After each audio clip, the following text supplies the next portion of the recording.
everyone, and a warm welcome to the third episode of our LinkedIn Live series by ET Education and Coursera for Campus. It's called Leading Change with Higher Education Leaders. And this is a series which serves as a very dynamic platform to discuss transformative trends, shaping the future of education, and of course, the entire industry. I'm your host, Divina Lasson, and on this session, we will deep dive into bridging the skills gap with micro credentials, a pathway to student employability and workforce readiness. So, what we aim to do is to focus on how micro credentials are transforming the landscape of employability in India, which is, of course, as we all know, one of the world's fastest growing economies with over 40 million university students. So, without any further ado, through the session, we will delve into the growing enthusiasm for skill based hiring, the significant shift towards competencies, developing them among students, and of course, ultimately, how the connection with the Indian employers also pans through. So, once again, to our audience as well, thank you very much for joining us live to discover how institutions can integrate industry endorsed micro credentials into the curriculum, equipping graduates, of course, with the specialized skills that they need for India's rapidly evolving labor market. Without further ado, it's my pleasure to welcome a very esteemed panel of experts today. We have joining us Dr. Sri Krishna, Vice Chairman, Vignan Group of Institutions, Dr. Sundar, Director, Raja Lakshmi Institute of Technology, Dr. Ramakrishnan Raman, Vice Chancellor, Symbiosis International University, and Hi, Prashasti Rastogi, Senior Director, Coursera. Very good afternoon to all of our speakers. Thank you so much for joining. Such a pleasure to have you today. good afternoon. Thank you. Good afternoon. Good afternoon. Wonderful. Thank you. So let's deep dive right into the conversation. Dr. Sri Krishna, let's start with you. At the very onset, if you can help us with a little bit of foundation setting here. Now, as India, of course, is emerging as a global talent hub and we're progressing towards a $5 trillion economy, how can higher education institutions truly align with industry needs? How can we really aim towards equipping students with their future ready skills? And ultimately, of course, we're looking at scale and speed as well. So a little bit of context setting here would be great at the very beginning. Yeah, thanks, Divina. Thanks for the panelists for having me. Um, One thing we should all remember is the great work the higher education institutions across the country has been doing. If you look at gross enrollment ratios, phenomenal work we have done in the last couple of decades. It has gone much beyond what has been targeted. But at the same time, as the gross enrollment ratios are bettering and not just one segment of the people but cross section of the people are getting benefited of this availability of higher education institutions and courses across the country. That is one side of the story, but the other side of the story is that as GER is increasing, the number of students that are coming out with higher education degrees uh, and getting employment, that's where the we are having some sort of a issue. Where is it depends. In some institutes you get a you see the advertisements also, like they're getting placements with so and so lakh and everything, and but most, if you look at the average of it, there is almost 30 to 30% of it, close to it. And I believe it's more than that, because whatever they're studying, whatever skilling that they're trying to achieve in the higher education, once they go out in the job market, they're not getting jobs as per the degree that they're getting. So unemployment, as they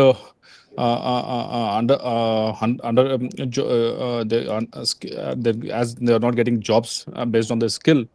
If you put all these together, there's a little bit of a small crisis brewing.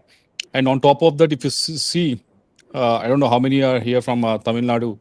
Um, but if you see the Sundarji is here from Tamil Nadu. So if you look at most of these education loans that are going NPAs, it's phenomenally high in states, mainly because it correlates again. You're getting the degrees, but you're not getting employed, and you're not able to pay back the loans, and so everything is very well.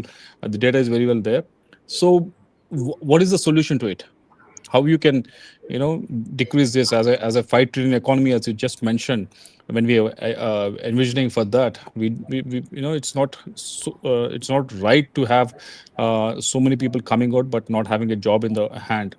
So I feel that we definitely need to really look hard into this and come out with solutions, so that most importantly, there is a huge gap between what students are coming out with and what the industry is asking for. And more than the students capabilities, it's a faculty capabilities also.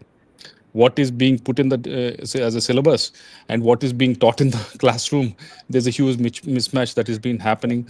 You might say, AICT might say, UGC might say that we are revamping the syllabus every 2 years, every 1 year, but what is being taught in the classroom, no one is checking it. So there's a huge mismatch in that. And also with regards to how many faculty are actually going and embedding themselves in any industry, work in, at least in summer, work there, find out what's happening in the industry, so that they can understand, they can absorb something, so that they can go back to take it back to the take it back to the institute. And fourth is the final one is, if you look at how much plugging the industry is having with the institute also, they cannot expect, industry cannot expect, oh, institute has to do everything for me. Industry also has to do something for the institute, which I don't see that's been happening. They keep saying, so and so report has come out, 50% is not employable, so and so reports, like, but every year their industry is growing, and these are the same people that are going and working there. But they also should look in the mirror and say what we are doing to the industry. If you see, most of these people working in the industry, how many are going back to this institute, pursue their PhD, pursue their master's program, contribute something back to the institute. So there is a deep dive that needs to be done, because this problem is not just one-sided; it's multifold. So that's my initial remarks, if you can ask me. Wonderful. Thank you for sharing that, sir. And, just as a small follow-up question, do you see the capacity of Indian higher education systems really making sure that the students are, of course, with future-ready skill sets? And do you see that capacity happening at scale? The problem is, again, I'm coming back to the same thing. Students are always ready, but are the faculty ready? Are the faculty trained enough so that students are taught what needs to be taught so that they're future ready? For the faculty to be ready, who is actually improving their credentials, improving their knowledge part? Where is it coming from? Whether the industry is doing, whether the regulatory bodies are coming up with any new schemes so that the faculty will be updated, whether the ministry is coming with any schemes so that faculty can take a sabbatical, maybe 6 months or 8 months or something, and go and learn something and come back and work. The problem is not with the students, the problem is with the institutes and with the industry, and their involvement in empowering the faculty. Unless we focus on the faculty, nothing we cannot achieve, how much ever we talk. So we have done very well, even in new technologies. Like if you say 20 years, 25 years back, computer science was new, IT was new, but still we have done exceedingly well. Most of the universities, most of the faculty have learned and delivered it. Our universities, traditional universities, were more focused on mechanical, chemical, and everything. But with time, 25 years back, 30 years back, they learned that this is the way that the world is going through. So they learned and delivered it. I'm sure they can deliver it. But what is the effort that all these people, all these bodies that are around them, institute, regulatory bodies, ministry, in education departments, ministries, what they are coming up with, so that they can empower the faculty? That is the question that we need to answer. Absolutely. Thank you for that. Very valid. We're going to circle back to that as well. Dr. Sundar, let's get you in on this. So, if we really try to understand how to strengthen a student's long-term career outcomes, do you see that the integration of micro credentials into the university curricula could have that Mhm. desired impact? Mhm. Okay. See, I think what has happened is over the early phase of this education, not much focus was there on placement per se. The number of seats that were present were less, and so it was not that important to worry about that. But now we are seeing a lot more of these students come in. Number one, and the industry also needs a lot more of these trained workforce. I think that's where the issue is. And another is when you look at the trained workforce, the early approach that the industry took was to say we'll absorb them in, give them the right training, and then put them on the job. Now with the times shrinking, people want to start to be contributable as soon as they join and so on. We find that some of this has to be now absorbed into the academics. See, earlier the academic start was, we'll provide all the background of concepts that the students need, make them understand that, and then they'll be able to start to contribute in the industry, looking at what the industry needs. Now, in addition, there are these very, very specific skills that are needed in today's context, particularly looking at, all these digital tools and schemas. Now, that means they need to get this training. And therefore, when you talk about micro credentials, we talk about specialized small units of courses. When students do that, they are better off. So, in fact, what we do is in our institution, we let the students go through these NPTEL certifications, Coursera certifications, LinkedIn Learning, and then some of these automation explorer programs like the UiPath, so that they are now better skilled to be contributable in the industry. And again, taking the industry into confidence in the sense that ensuring that that is what they are looking for. Meaning, we have partnered with companies like TCS, Wipro, Infosys, Cognizant, almost everybody would say, many companies, to the extent that they would say, this is the sort of background that we are looking for. If the students have these skills, then yes, they'll be easily usable in the industry. They'll have better opportunities. So that is one is working with the industry. So that is a shift. I would say that shift has taken place over the past little over a decade. Okay, where we say students just don't go to the university just to get a degree, but also look at the prospect of where they are going to be placed. So where they are going to be placed is where the crux of this issue comes in, because where they are going to be placed, the industry is saying, I need these skills. Do you have it? And so we find that when you look at the syllabus, the program, the curriculum, you find that it has its own, one might say inertia, but rather than inertia, I would say there is a need for a certain backdrop of what the students can take, and then with that build on that. And therefore, there is a minimum denominator that we cannot afford to lose. And so the courses and you can say the curriculum will be heavily towards seeing to it that the knowledge part is important to them. But what the industry is also looking for is the skill. In fact, I remember about, I would say almost a decade ago, I would say, no, skill is different. Skill is something where you pick up a very specific set of tools and start to use that. But unfortunately, you find that in today's context, what is more important is, are you able to use these skills very effectively in problem solving for what we need to do in the present day context? And so that is where these, marriage in terms of what the industry is looking for and what the academia can do has happened. I would say we have made some good strides. A lot of it driven by what the industry has been saying. See, if the students have this Java background in this form, a Java full stack exposure, then I believe I'll be able to readily take them. I'll interview them, find out they have that, and then take them. So that is the kind of view that's happened. And so these are definitely helping, because the curriculum cannot change too much. Curriculum does include these components in the present day, namely we say industry-oriented courses or the specialized programs which are very relevant for today. They are the elective courses that the students take. So there are some incremental changes, but for specific industries, you find that we need to have a certain other skills that are important. That is where these micro-credentials play a big role. And we in our institution are also making the students go through these programs and therefore be, you might say, be ready for the industry. Okay. Yes, wonderful. Thank you. And we're going to also find out what are some of these programs. Before that, let's keep deep diving really into the impact here today on micro credentials. Prashasti, love to get you in here at this point. So now, of course, we're living in an era where the workforce is increasingly focused on AI skills.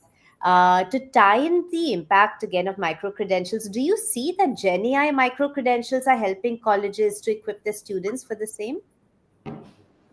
Actually, I was just looking at the Global Skills Report data that we published a couple of weeks ago.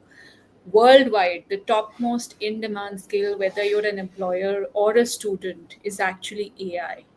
And there's a especially high demand for expertise in emerging technologies, and AI and machine learning are kind of ruling the roost.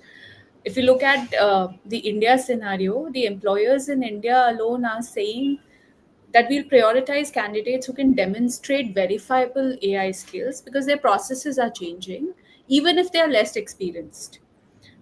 In the same report, about 79% of the employers that were surveyed, they said they would prefer a less experienced candidate with a Gen AI credential over the one without. This is surprising. Students are completely aware of that and they are catching up. Yes. So when a Gen AI or a job relevant credential is offered, a student's intent to enroll in that program has shown an upward increase from 38% to about 90%.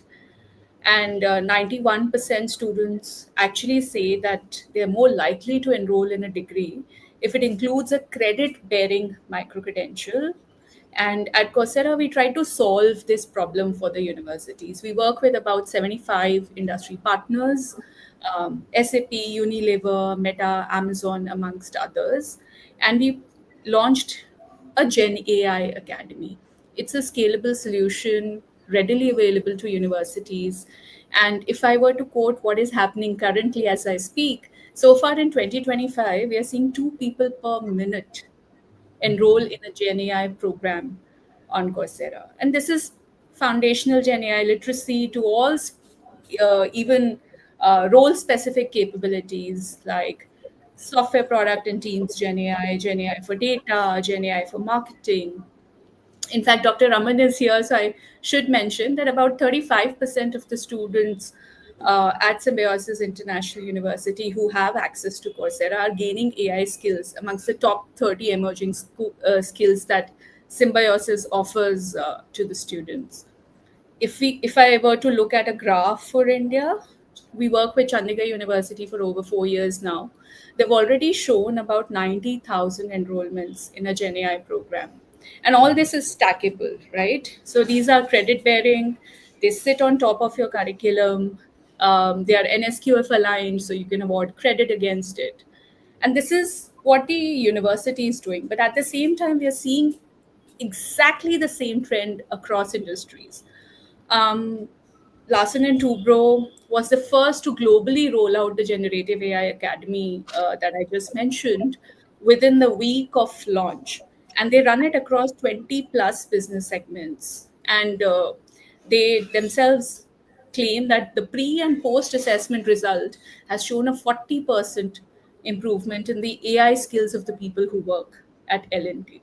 So there's a significant disruption that Gen AI is causing across the higher education and the workforce. And I think students are there, universities are catching up, and the future is quite clear. The statement Yes. is on the wall. Wow. Thank you. Fascinating. Thank you for sharing those statistics. Yeah, truly an eye opener here. And of course, very exciting to hear about initiatives like Coursera's Gen AI Academy. Wonderful. Really, again, just showing how the power of micro credentials is very much prominent today. Dr. Raman, love to get you in here as well and understand, again, from your point of view, from running an institution, how do you see that micro credentials ultimately improve the end-to-end process from student enrollment and engagement to driving the campus transformation and ultimately also enhancing the institution's brand and its very reputation. Any input here and maybe some examples as well that you could share? Sure. See, micro credentials is only one part of the entire learning. That's how I look at it, right? So if you look at learning part of it, there are certain fundamentals which are to be given, be it engineering, be it management, be it any course. And that's what many universities are focusing on, giving such fundamental courses which are needed as fundamentals to start any program or call yourself an engineer or a management graduate. The second part of it is the industry always looks for people who can hit the ground running from day one. They are going to recruit. That's the place where skills come into play. They want people who can go ahead and drive whatever is as an assignment that is given to them without any delay, without any kind of training. A lot of money that needs to be put otherwise should not be spent by them. They expect that the graduates who join them have those credentials and the skills, and they start running. This is part 2 of the story. Part 3 is something even with the industry is not really aware of what's going to happen. Let us go back 5 years and say 2020. Who thought of agentic AI then? Nobody thought of agentic AI, neither the higher educational institutions nor the corporates. But today, we are talking about agentic AI. So these are the third part of it, where we are talking about future skills that are needed for someone to go and survive there. So I put them into these 3 buckets. One is the fundamentals. The second is the job ready skills that are needed as you go into the workforce. The third is those aspects which neither the industry nor the academia is actually knowing what's going to happen, say 5-6 years from now. So when a student is into an institution, the student has to be trained for all these 3 aspects. If the person doesn't know the fundamentals of aspects of automobile engineering, will not be able to bring in solutions for mobility, which we are talking about the third quadrant, right? The second one is about, I need a driver to drive my car. Raman, can you give me drivers? This is what exactly the industry is asking. The person knows automobile engineering, doesn't know, I don't care. The person should have an ability to drive my car. We are talking about skill here, which the industry is asking about. Many are not really bothered about the third one. We're telling about mobility solutions for the populated India, which is getting more and more populated. Nobody is really bothered about it. So as an educational institution, all the 3 quadrants are definitely needed. The first one, the educational institutions easily provide. The faculty members who take this out of passion, unfortunately in this country, many don't take up education out of passion, they take up out of force. That's the fact in this country. You get into any engineering or a management institution and ask students to put their hands up how many want to get into teaching. Less than 1% want to get into teaching. That's the sad state of affairs today. That means you don't get good people to teach. That means you do not get real people who can fill the second part, talking about the skills gap, where micro credentials are really helpful, where we have, be it Coursera, LinkedIn Learning, or Swayam courses, or many other platforms which fill that part of the gap which Symbiosis is doing. We are taking a lot of micro credentials from all these, which helps our students learn and help build those skills, because you do not get teachers who can teach those skills today. We talk about agentic AI. How will I get someone who's going to talk about agentic AI or teach agentic AI in the classroom? It will not be possible, because the person who's having that kind of knowledge and skill will go and join a company which is going to give him $1 billion. Will not go and settle down for the payments that the engineering or the management institutions are going to pay. That's again a problem. That although you got 6th pay, 7th pay scales, when you go into industry, that's got no meaning. The entire money that a faculty member might possibly get with the 7th pay, the industry will pay it as a Diwali bonus. So that being the case, we need some platforms which can give such skill to our students. That's the skill part and the micro credential part, which we largely invest on. And the last part of it, where we are talking about the future problems, which neither the industry knows today what's going to happen, nor the educational institutions know. So how do we go and train students for such kind of environment? We're talking about critical thinking, problem solving, collaboration, design thinking, global citizenship, entrepreneurship. You can go on. So we are going to talk about all these skills which are needed for problems which we do not know that are there today, but will become problems for tomorrow. These skills should be given, which again, we take it through some micro credentials. We also take it through our own system curriculum that we have. We engage, you asked about examples. We constantly engage with industry to create. Let us take, for example, this one which is Infosys has created, which we call it as Makers Lab. I'll put it on the chat. I hope it can go to all. So this is one classic example where Infosys has created a Makers Lab in Symbiosis. You can go and use this lab to learn in real time and solve problems in real time. This is one example with Infosys. Similarly, Bajaj has set up something called a Skills Lab, which they have invested about 30 crores at Symbiosis, and they have created this lab in the area of mechanical and automobile engineering. They are going to create the next one in the area of electronics and communications as well.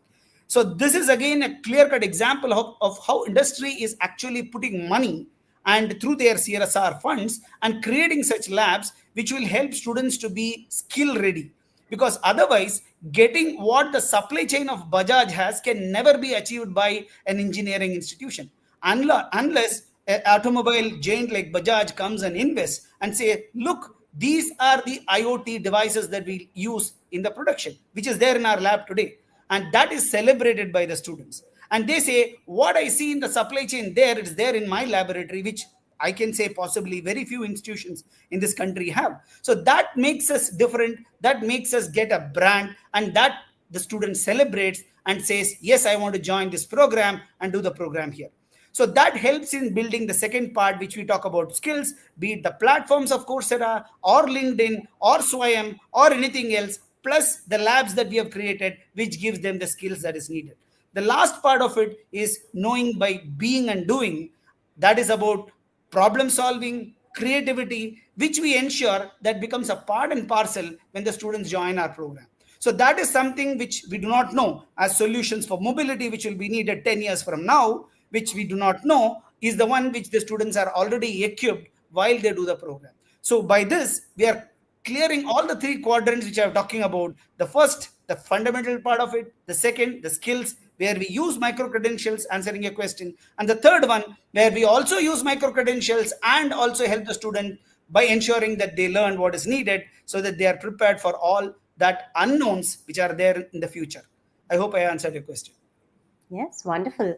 Thank you, Doctor, for such a holistic perspective. I'd love to bring in our other speakers here as well and request if, just as we've been talking, if you could share a specific example from your respective institutions, how you've really seen micro-credentials improving, of course, the student experience, but ultimately overall enhancing your institution's brand and reputation in the marketplace. If, you'd like to each answer. Shri Krishna, sir.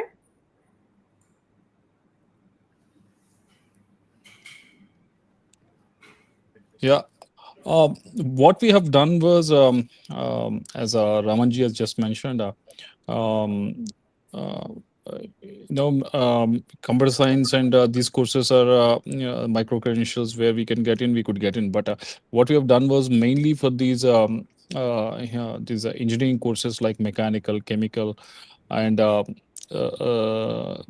hard engineering ones, where industry has said you do some sort of enhancement for the students so that they can get much more employable, because as you see, the manufacturing sector in the country is not been growing for the last at least so many years, and it has been actually going back. And most of these mechanical students or triple E students, they have to go and work in these manufacturing companies where they're not able to get as many opportunities as possible. The only way we can actually enhance their capabilities was actually introducing these micro credentials, and which we have been doing it through various means like Swayam, Coursera, and all these things. And it has helped them have better opportunities when the campus placements happen, when they finish the degree and go out as well. They had the better opportunities.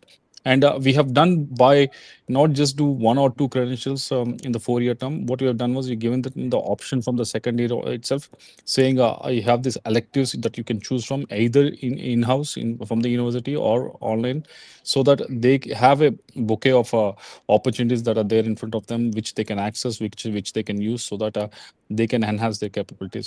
So that's been our experience. We're not just doing one or two micro credentials, but we are actually doing a couple of semesters. So that's almost like 12, around 10 to 12 micro credentials that we are encouraging them to do, which will help them in the long run. So, and the students have been actively coming forward and doing it.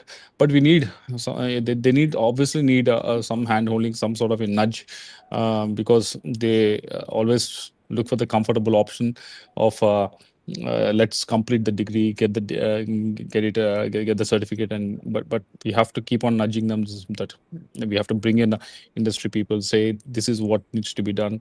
Otherwise, when you come out of the institute, you won't have the same opportunity as the ones that are. So that nudging and that hand holding has to happen, and which we keep on doing it. Yeah, that's been our experience. Right, wonderful. Thank you for sharing that example. Truly inspiring stories here from each of you.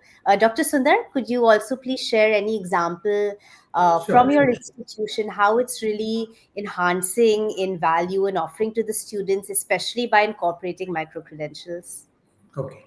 Yeah. See, the integration of this micro credentials has actually done a good transformation in the academic ecosystem, I would say. Okay. It has influenced enrollment, it's influenced the learner engagement and the institutional's capabilities in some sense, correct? So the this micro, you might say, how do we handle this? So we say there are career focused programs such as a full program, not just a micro credential. It's a full program in some sense.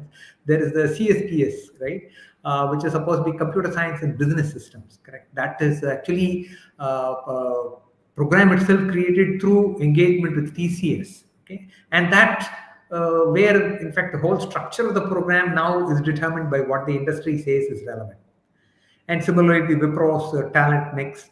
And then in addition, we have these centers of excellence, which are actually, you might say, centers created through interaction with the industry. So there we do conduct specific programs on Java, networking, robotics, process automation, data analytics, and of course AI as well, right? So we find that in these, the involvement of the industry has helped bring in a change in how we do things. Obviously, these are incremental and add-ons, meaning the regular program is there. In addition, we do this, and over time, we slowly incorporate that as part of the curriculum. Okay, and that is some. In addition, these are also happen as training the trainer models, where we have faculty participate in the upskilling, which through the industry, which they later can impart to the students. So we have actually built a good partnership with the TCS, Wipro, Virtusa, ZF, where we have centers of excellence created, and we offer a real-time project experience for the students.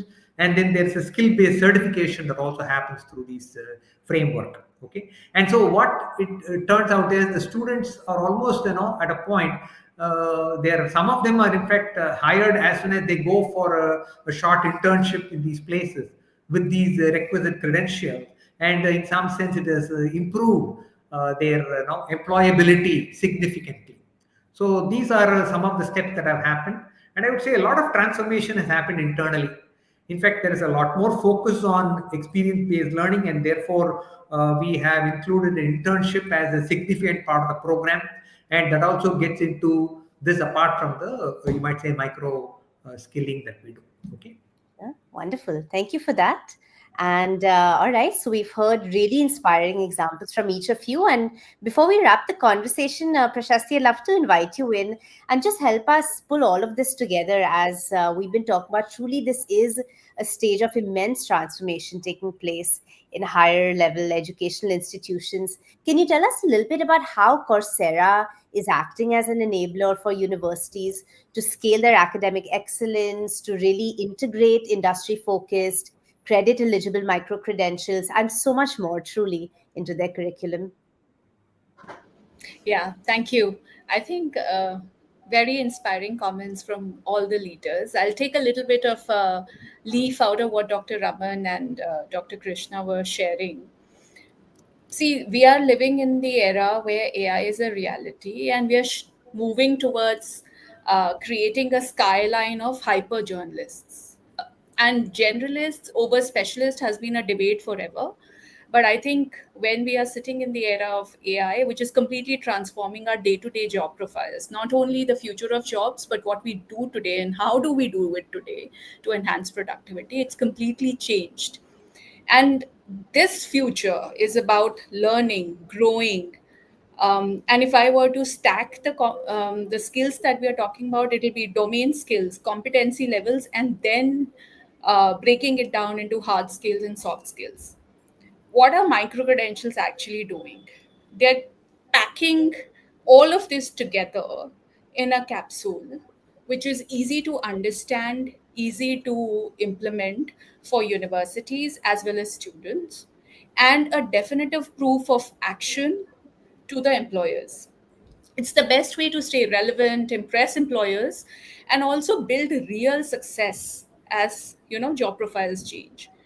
And the proof of the pudding lies in the fact that global professional certification enrollments have grown 23% year on year. And nearly 90% of the students value micro credentials, and 90% of the employers offer higher pay for them, right? Um, to take the whole environment and package into what does it mean for industry to action. Industry to action is to create many more job aligned micro credentials. And NEP in India is supportive of this adoption, right? 40% of credits in any category can be earned through platforms like Coursera who offer these industry micro credentials. What does it mean for universities? For universities, it means apart from the foundational learning, which is very important to create lifelong learners, very skilled, highly skilled, and very agile workforce, our curriculums need to be agile. So, is there space for those 40% credits that can continue to evolve according to the industry and integrate micro credentials like cybersecurity from Google, data science from IBM, supply chain analytics from Unilever, and give the students the experience to take forward into their jobs? Soft skills can be shaped in the same project based learning methodology, which is integrated into these micro credentials.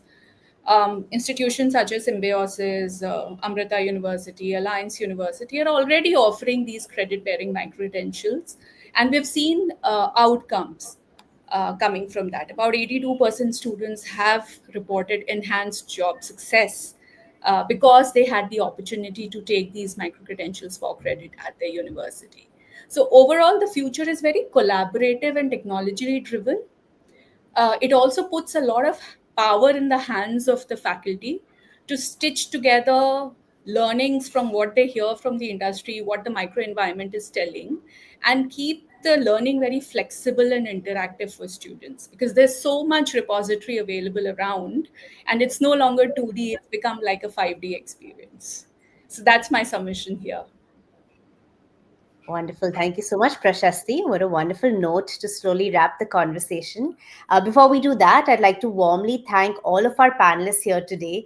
You've really helped us understand what bridging the skill gap means in the Indian context. And also, I'm sure truly these are reflections that can be taken on an international scale as well. So, thank you to all of you. It's been an absolute pleasure. And on that note, that's all we have for you on this very insightful episode of ET Education and Coursera for Campus on leading change with higher education leaders. Thank you to all of our viewers, and do stay tuned to ET Education for many more in-depth conversations. Until next time, many thanks for watching.